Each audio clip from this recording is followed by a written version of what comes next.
Good morning.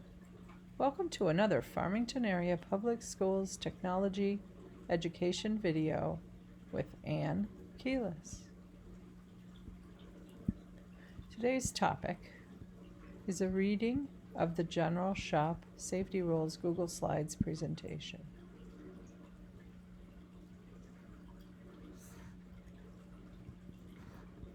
Rule number 1, no horseplay.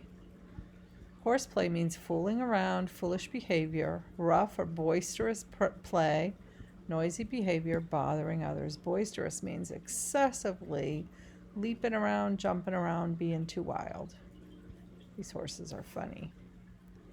No horseplay. Rule number 2, only use machines or tools you have been trained to use. Even outside of school, you would not go pick up a chainsaw and start cutting down a tree if you didn't know how to operate a chainsaw. So whatever machine you're using, whether it's in the shop or at home, you need to have someone show you how to use it properly and safely first. Rule number 3, safety glasses required when using cutting machines, no exceptions. That means if you're using a table saw or a scroll saw, in the wood shop, you need safety glasses, any machine in there. But it's also true at home. If you're cutting something with a saw or drilling a hole at home, you need to wear safety glasses to protect your eyes. When they do surgery on people after they've gotten a piece of something in their eyes, they are awake. You cannot put your eye to sleep. Rule number 4, dress. No gloves when operating equipment, no hanging clothes or jewelry. Tuck it in. If you have stuff hanging down, even strings on your sweatshirt, it could get caught in the machines. So could loose sleeves. Push your sleeves up. In the wood shop, closed-toed shoes are required. We can't wear Birks or sandals. That's true outside of school also. Someone in one of my classes, I was an 8th grader, told me a story about his aunt who was mowing her grass wearing flip-flops, and she lost 4 toes because she slipped.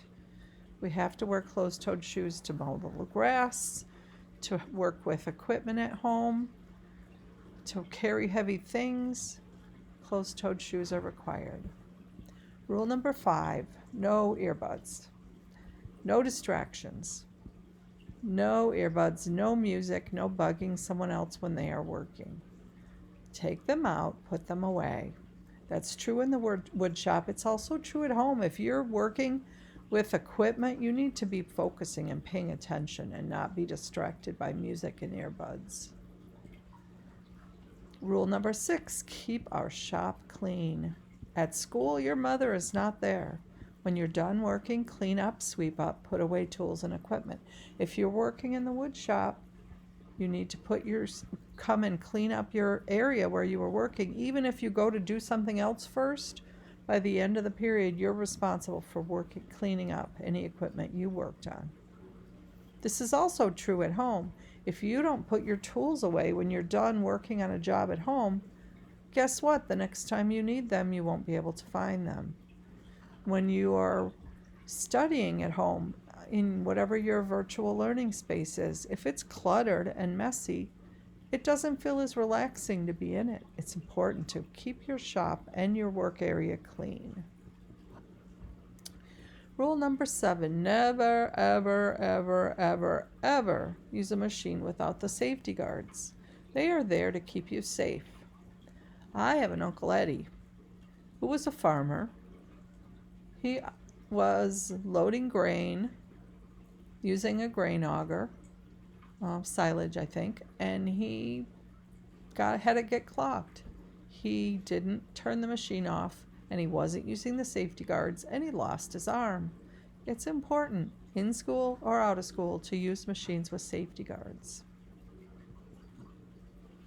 Rule number 8, don't operate any electrical equipment while standing in water. What happens? You could get electrocuted, whether you're in the wood shop or whether you're working in your driveway with something that's plugged in, or whether you're standing in your bathroom and you have a radio or another electrical device, a hairdryer. If you're standing in water, you could get electrocuted. Don't operate any electrical equipment while standing in water. You notice I skipped some rules. That's because I know we're not working in the wood shop right now. We go on now to Rule 14. Concentrate. I love this picture of this guy with the clouds around his head. Concentrate on the work at hand at all times. Do not daydream. Keep your hands and fingers at a safe distance from the blades and rotating parts when you are working. Concentrate. Rule 17.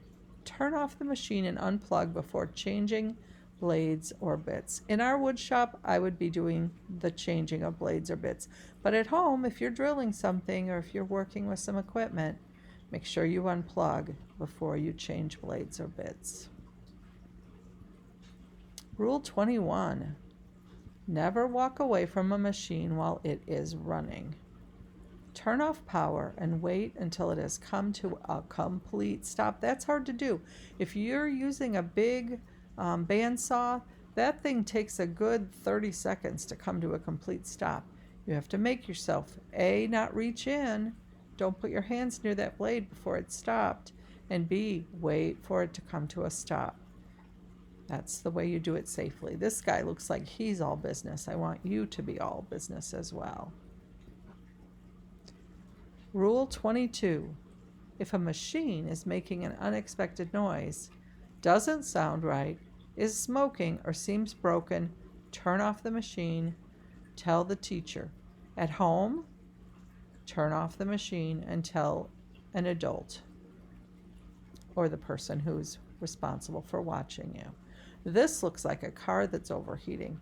Never, ever, ever take off a radiator cap of a car that's steaming. The steam coming out of there is several thousand degrees. You do not want to burn yourself. That's a good example of what to do outside the shop. Rule 16. Always clamp stock securely when cutting, sanding, or drilling.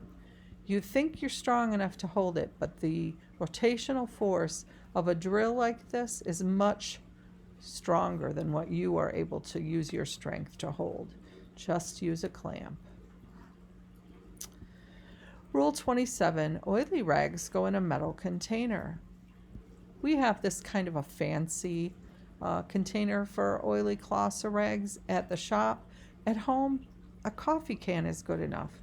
The main thing is you need to keep it in a closed, sealed container.